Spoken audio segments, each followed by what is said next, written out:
हिंदुस्तान में मुसलमानों पर जिस तरीके से मरकजी हुकूमत जुल्म व ज़्यादती कर रही है, पर हिजाब पर पाबंदी लगाने की बात कर रही है, कॉलेज के अंदर। और आज की इस मोर्चे की सरपरस्ती मालेगांव शहर राष्ट्रवादी कांग्रेस पार्टी के सदर आली जनाब आसिफ शेख साहब कर रहे हैं। मालेगांव शहर राष्ट्रवादी स्टूडेंट की जानिब से मोहतरमा तारा शेख रशीद साहबा की क़यादत में राष्ट्रवादी कांग्रेस पार्टी के बैनर तले आज जो हमारे ये कर्नाटक में जो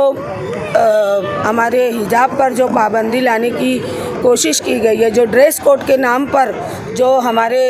कर्नाटक में हमारे मुस्लिम बहनों को जो कॉलेज में जाती है उनको जो सताया जा रहा है, ड्रेस कोड के नाम पर उनको जो अलग बिठाने की बात की जा रही है, इसकी हमने आज पुरजोर मजम्मत की है। और ये एहतजाज हमने आज दर्ज कराया है कि ये बार बार संविधान लिखने वालों ने इसमें, अगर संविधान ये लिखने वाले बाबा साहेब अम्बेडकर ने अगर ये बात पहले कही होती कि उसमें कहीं लिखा है कि जो मुस्लिम समाज की जो माँ बहनें हैं वो बिना नकाब के बिना हिजाब के रहें। संविधान लिखने वालों ने कायदे में, कानून में कहीं कुछ लिखा नहीं है। ये बार बार हमारे ऊपर, मुसलमानों के ऊपर जो बार बार नए जो लाकर हम पर जो लादे जा रहे हैं, बार बार कभी एनआरसी लेकर आते हैं, सीएए लेकर आते हैं, अब आ गई हमारे ऊपर ये कानून लेकर आते हैं जो काले कानून के हमारे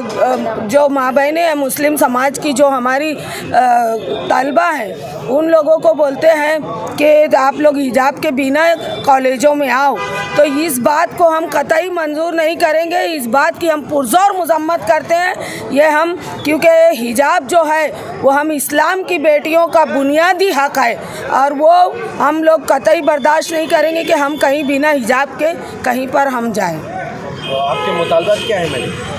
हमारे मुतालबात है कि हमारे जो मुस्लिम समाज में जो हमारे कानून है, जो हमारे शरई कानून है, उस कानून के अंदर रहकर हमारे लोगों को तालीम हासिल करने का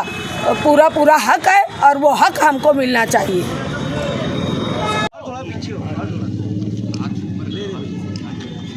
आवाज